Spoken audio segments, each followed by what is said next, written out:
What's going on, guys? My name is Sin, and today we're gonna be discussing why Kenyon Sadiq is going to be drafted by the Ravens. Now, listen, I've crafted a theory.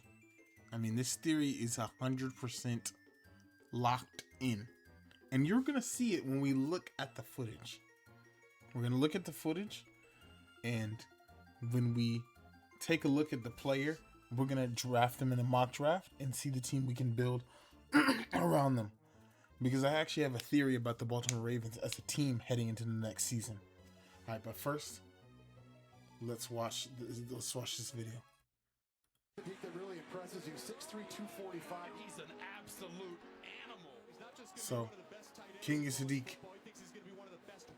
Actually, let's turn the audio off. The audio is not important.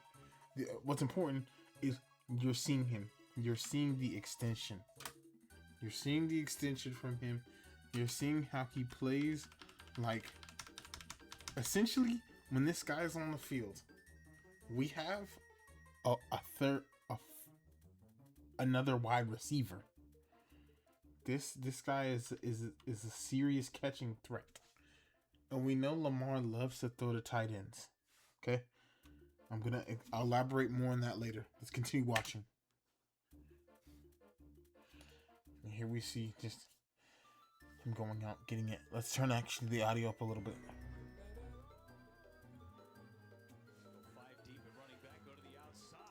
Look at this. The strength.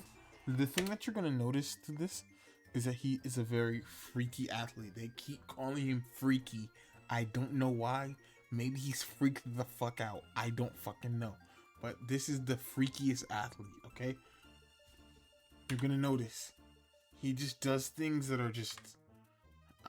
he'll just truck people. Just his strength is just it's otherworldly, and it really adds to his play.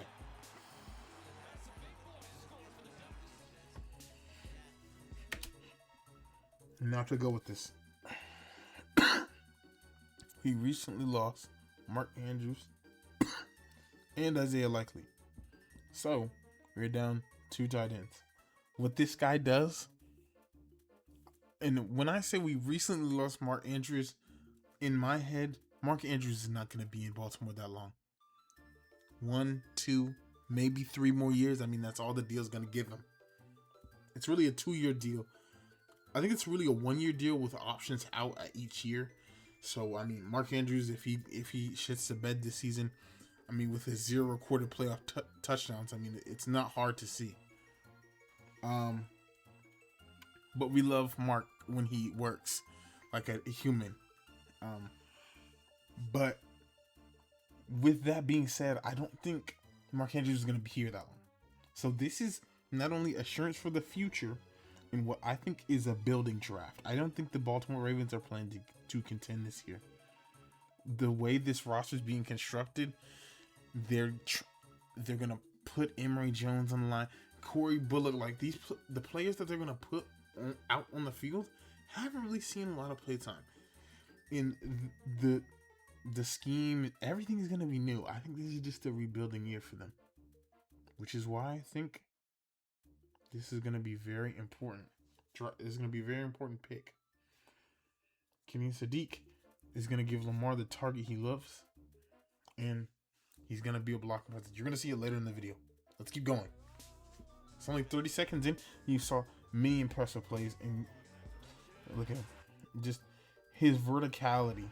And it's so hard to tackle him because he's...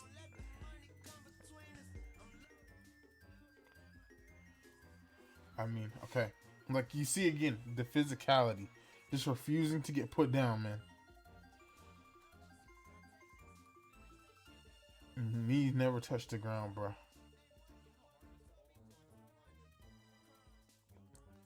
He's just a constant threat. Like, he gives Lamar this blanket. Like, I can easily see we're down 7. We're in Buffalo. Fucking witch magic just occurred. Like, we gotta launch a bomb. Sadiq, run that shit. It's over. Come on. Come on.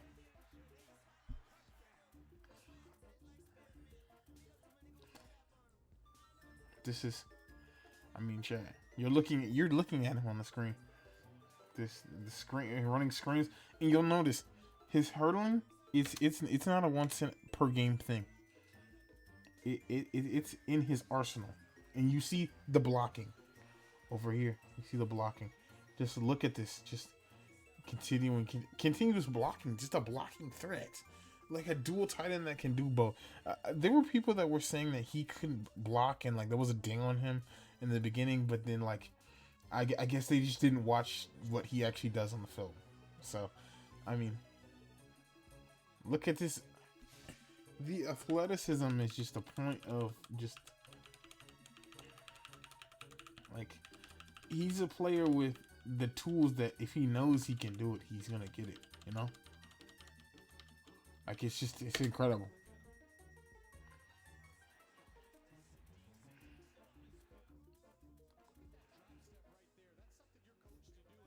Kenyon Sadiq. I mean, it's just again, it's not something that he just does on a whim. It's something that is in his arsenal.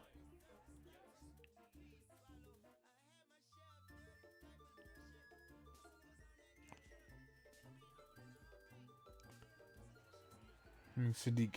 Again, we see him as a crucial.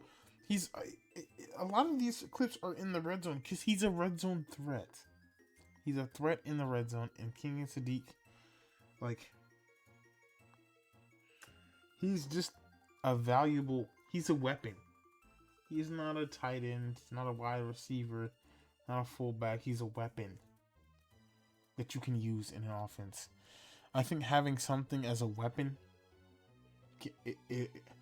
and I'm gonna show you in this draft, that this guard class is deep. The center class is deep.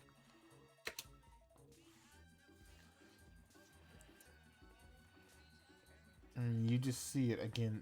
Just if he sees the ball, he's gonna get it, man.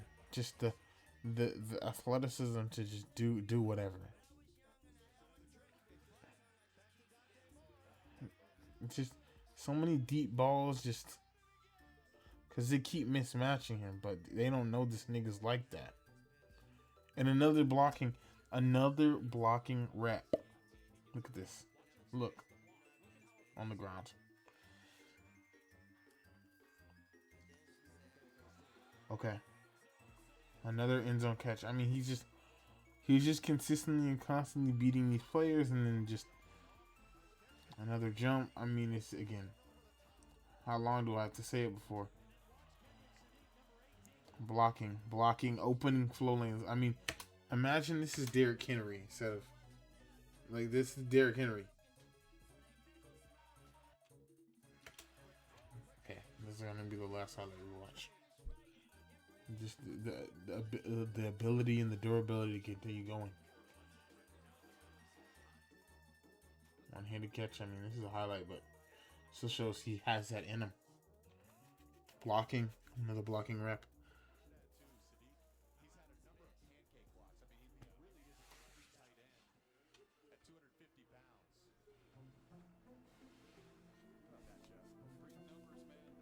Freak numbers, freaky. They keep talking about his freakiness. I talked about it earlier. His freakiness is a major part of his character. They keep talking about his freakiness. I don't know what the fuck is going on, but they love talking about his fucking freakiness. Alright. Let me get PFSN up.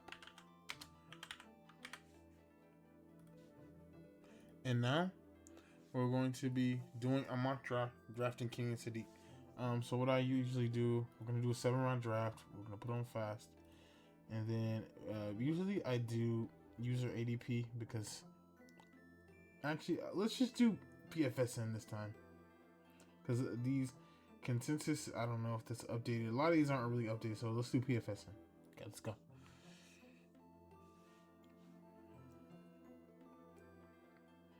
So 14. So the San Francisco 49ers are offering trade at 27.58.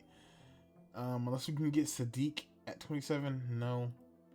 Pick 18 in 49. Now I would do this, so I think we're gonna take this offer because we would still be able to get Sadiq at 18 probably, and we're gonna reject this.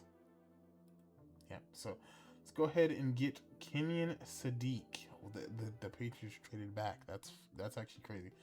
Yo, they would not draft Jordan Tyson. They have Jordan Addison. See, sometimes the mock drafts they just start lying, bro. How is Caleb Downs here? I mean, we can't take him, but we're gonna be taking Kenyon Sadiq here in this version of the mock draft. So, what I view this year as it's more of a rebuild year. So something like this, in a rebuild year, we would do something like this.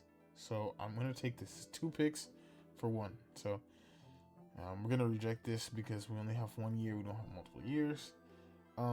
So even getting Kenyon Sadiq, we have 49 and 52 to work around with. So we can get a quality center in Sam Hecht. We can get Keontae Scott. We can get I wouldn't dip probably lower than that. Jeremy's good. Jeremy's a great player actually. I think right here because they're so close that honestly you can take one over the other. Let me lock down Sam Hecht first, and then they're gonna offer for 52.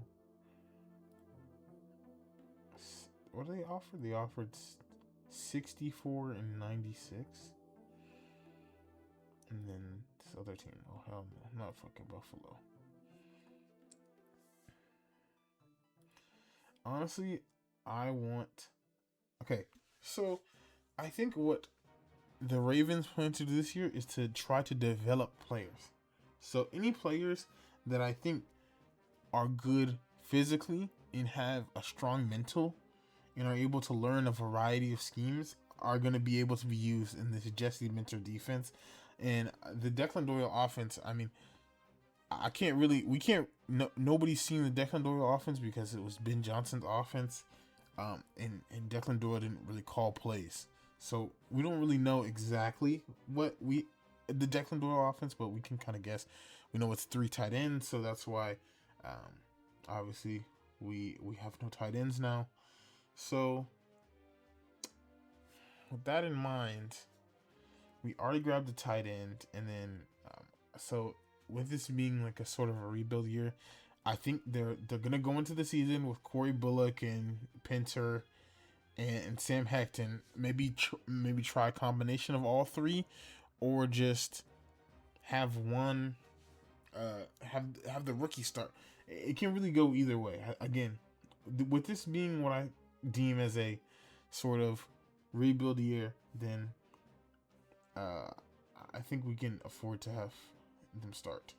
So if I'm looking at Ted Hurst here actually. Or Kalen Rutledge. Honestly, because I don't want to go defense yet.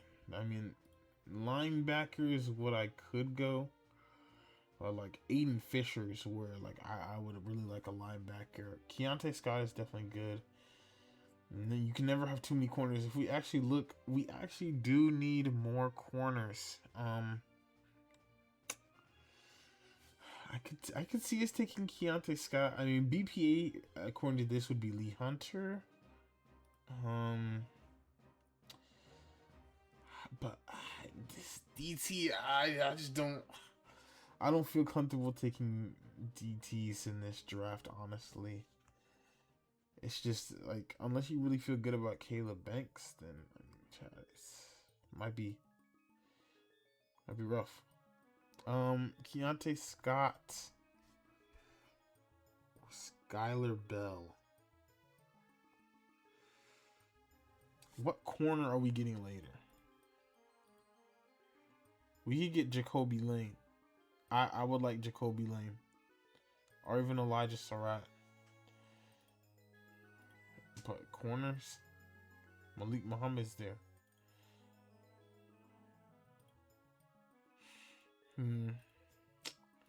Let's go ahead and take could take a guard here, actually. But the thing is, we would have so many guards. Like, we're paying John Simpson starter money, so he's certainly going to start on right guard. Emory Jones is going back to left guard. We have Voorhees. Like, we have so many people playing guard, so it's just kind of hard to imagine taking one so high. I can see someone like Jalen Farmer. I'm not sure how to pronounce his name. And Wyu. He actually, if you look in here, he actually plays the only Oklahoma O-line to start every single game. So he's definitely a solid player who sticks around. But he specifically plays left guard and right guard. So I think he's actually, I don't really see people talking about him that much, but I think he's actually a good player.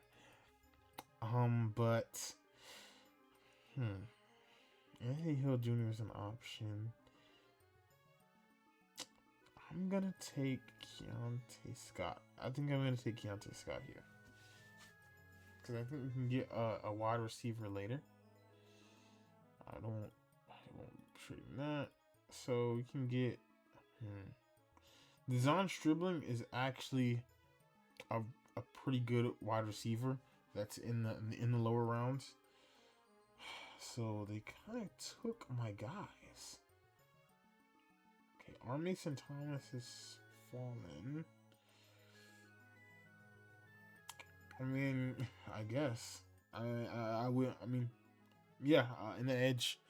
I remember when this guy was originally our second round mock, but yeah, he's still solid. And it's just he just needs some development, like I said. Some development, and I think in the Jesse Minter scheme, I'm assuming that any player can pretty much be used. So I don't think we'll have like it's a dud player that we've picked at this position, because I think the Jesse Minter scheme is going to be able to sort of cushion against that. So, 115. We get to about 50 spaces for 5. I guess I'll take that. Okay. So here I would actually take a guard. Honest Cooper. So actually we're gonna take Honest Cooper at 173, hopefully. Because Honest Cooper is actually a good guard for Miami. So let's get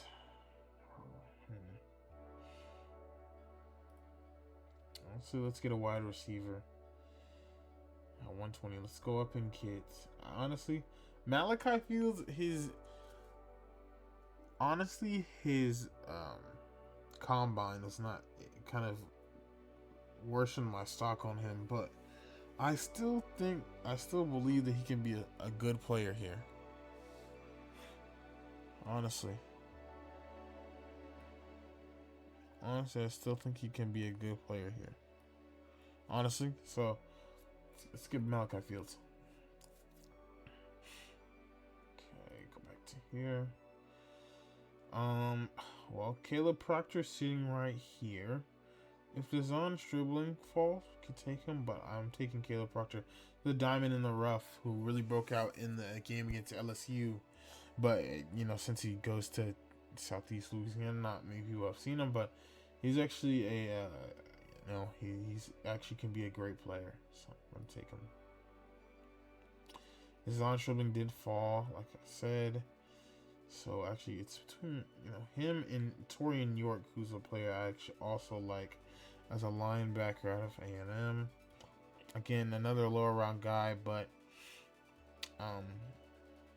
again, whenever I see things like elite processor, I'm like, okay, I mean, this guy's, when he has a good IQ, obviously I think he's gonna be able to work in the Minter scheme. I think that's just a scheme fit, honestly.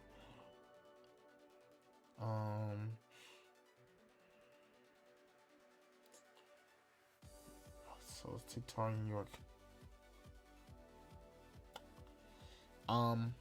So here I usually like taking Hemby, just because he's a hometown kid. Yeah, Yeah, and we need a running back of the future. So Wormsay can be here, just because I like him. So yeah. And for our, so we get lower down, we could take Kozio. He's tall. He's 6'7".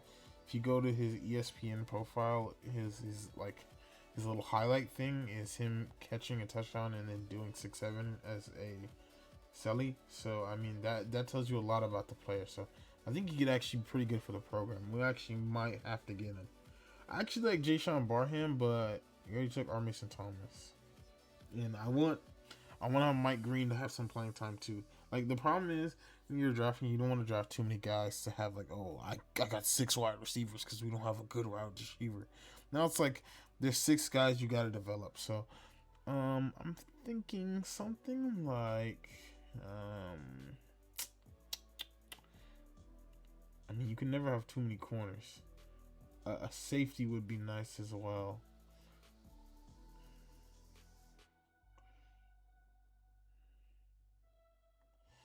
I like TJ Hall actually, but not here.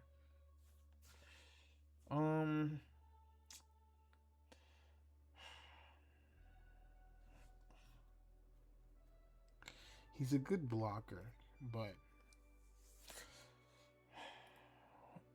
we already have a tight end. So actually, I honestly I would draft 2 tight ends this draft because Darren Smeed he's just a blocker. So I would actually like to draft 2 tight ends in this draft generally.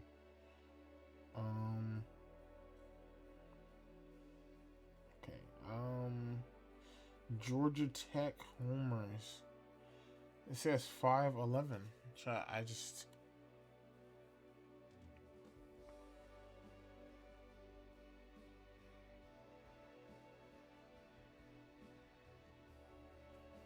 Like, I'm not taking another undersized receiver. I can't do that, man.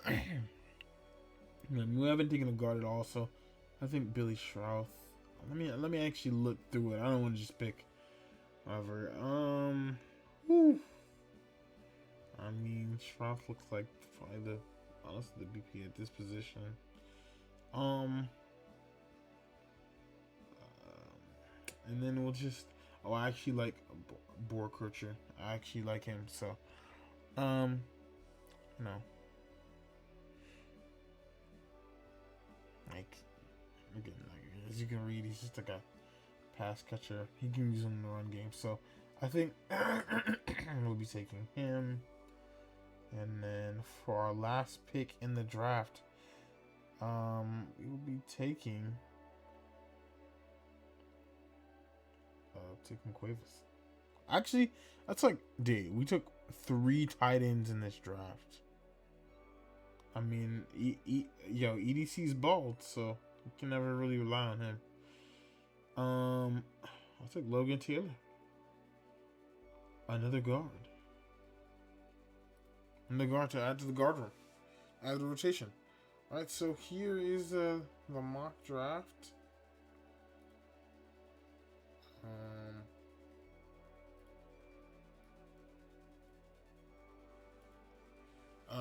Yeah. Hope you liked my little theory on what the Ravens are going to do this season and their sort of plan going into it. Thank you for watching, and I will see you later. Bye-bye.